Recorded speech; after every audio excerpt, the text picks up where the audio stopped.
rather more personal setting, if I may, and let's bring the conversation to Nigeria. I've looked across the Nigerian press, I've listened to people from the National Assembly, and I've also looked at some records coming out of the courts in your country and in America as well, and there are serious allegations concerning you and your family and corruption and kickbacks. Now, are you prepared to face those charges and to give a full accounting?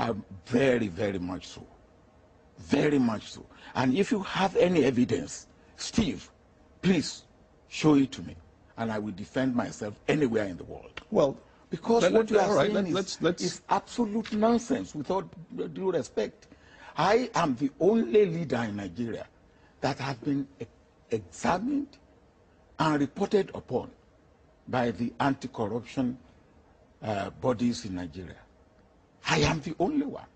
When your successor took over, he described corruption in the country as endemic, and he said it was the country's elite that was responsible. Well, he's one of them. One of what? He's one of Nigeria's elite.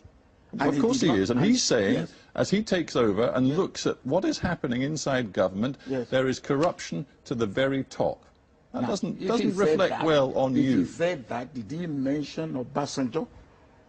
Did he mention Obasanjo, Steve? But you were the president. You were responsible for the governance of your country. No, I'm not responsible for the corruption of every Nigerian. Not every Nigerian, but you are, in the end, the chief executive of a country which your own successor says is endemically corrupt. You have made strong allegation against me personally, and against my family. I'm coming to that. And you have no way to substantiate it. Substantiate it. And if not that this is something where you are taking undue advantage, I will have even say that. Let's talk. I will go beyond here. Well, let's talk specifics then. Halliburton and various Halliburton subsidiaries have paid vast amounts of money in fines in the United States because of bribes and corruption paid out to Nigerian officials. And if one takes the testimony... Are those Nigerian officials, am I one of them? Well, let's talk about that. Am I one of them, Albert Jack Stanley confessed last year in the United States to bribing, and this is according to a U.S. court document, quote, 3 successive holders of a top-level office in the executive branch of the Nigerian government. He negotiated with these office holders representatives regarding the amount of bribes that would be paid. Now, if one cross-checks that, I'm coming to that, if one cross-checks that with the testimony before a French prosecutor of Jeffrey Tesla, another Halliburton agent involved, I'm sure you know these names, he named you as one of 3 successive Nigerian heads of state who'd been involved in negotiations with the Halliburton subsidiaries, which were later in a U.S. court found to have been guilty of bribes and corruption on a massive scale. Tesla will never say that.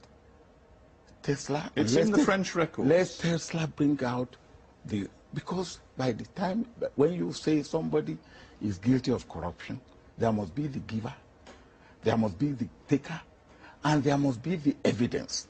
Did you have communication with Jeffrey Tesla? No. Never? No. Absolutely never, despite anything he has testified. Not me personally. As you know, he's been arrested, and the U.S. is now seeking his extradition. Are you worried about what he may say in a U.S. court? I am not worried. He will bring evidence. I'm not worried. I am not worried. I am very, very sure of my position and my stand. All right? I do not say that people in my government were not corrupt. But I am. Well, let's stop you just there. Are you saying that people in your government were corrupt? Of course, I will not. Can you say the people in the government of any country are not corrupt? But I'm talking about senior people. I'm talking about ministers. I'm talking about your closest allies. Do you now believe some of them were corrupt? Well, my vice president had something to do with Jefferson, which is part of the case in America. I don't know whether corruption has been proved or not, but he had a question to answer. Is it not a terrible failing? We'll leave aside, perhaps for the courts to decide whether you personally can be held to account for any of this, but do you accept it was a terrible failing for you as president to see inside your government, at the very top of your government, according to your own successor, that there was rampant corruption? I do not accept that, because if in any government, somebody is found to be corrupt, the onus lie on the head of that government to bring that man to book. When I was the head of government, there's no case of corruption against any minister, any high government official. But that just shows the system doesn't work. No, I don't agree with you. But you've admitted to me that corruption was prevalent in your country when you were president, and yet not one senior official inside your federal government has been convicted of serious corruption. I do not agree with you. You don't have your facts correct. In my government, 3 ministers were charged to court. In fact, one died in the process. The Inspector General of Police was charged and convicted. The President of the Senate in my own party was charged to court. A Minister of Education was charged to court. What more do you want? One of those people who currently is under investigation is your own eldest daughter. Yes, your own eldest daughter. Yes, what happened to my eldest daughter? She is still being investigated by the anti-corruption watchdog inside your own country. So what? Has he been Would you accept responsibility for her? No, why should I? He's old enough. He's a girl of 42 years old. Will you accept responsibility for your son at the age of 21 for whatever he does? Now, don't ask me that type of question. I found it very insulting, with all due respect. Now, you won't ask that type of question to a European leader? I think you'd find if a European leader, whose daughter was in a European Senate was accused of serious fraud charges, that would not reflect. That's an allegation. And anything can be alleged. You can be alleged to be a liar. And when it's investigated, if you are not a liar, that is the allegation goes.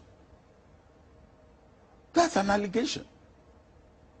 And you don't work on allegation. I said it was an allegation. Yes, I accepted then an when allegation. you have what I would ask you before we finish is this: Nigeria is one of the, in terms of resources, richest countries in the world. I think you're number 7, number 8 in terms of oil exports in the entire potentially world. Rich country.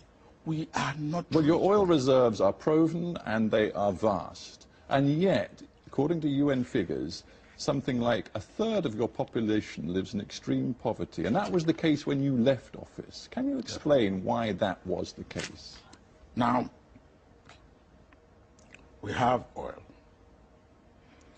but compared with the population of Nigeria, of over 150 million, and the oil that we are getting, compared with any other country, what is the population of Saudi Arabia? We are producing today less than 1.8 million barrels of oil a day. Saudi Arabia is producing 9 million barrels. Now you cannot compare.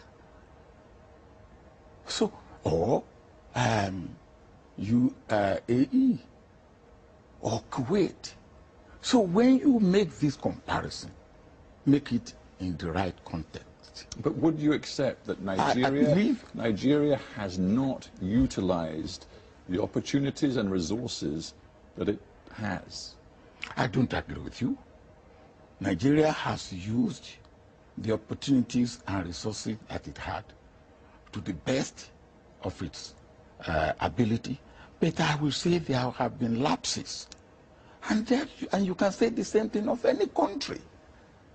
Now, and the fact that Nigeria is fighting these lapses and is doing something about it, I think one should even say hooray to Nigeria. There are many countries where these things are covered up. In our own case, we are ready to go out and say, yes, we set up, under my own administration, 2 bodies, unlike any other country, that are fighting corruption. 2 bodies. And even here, the Metropolitan Police gave us kudos for the way we are fighting. Final thought, because we must end, but your success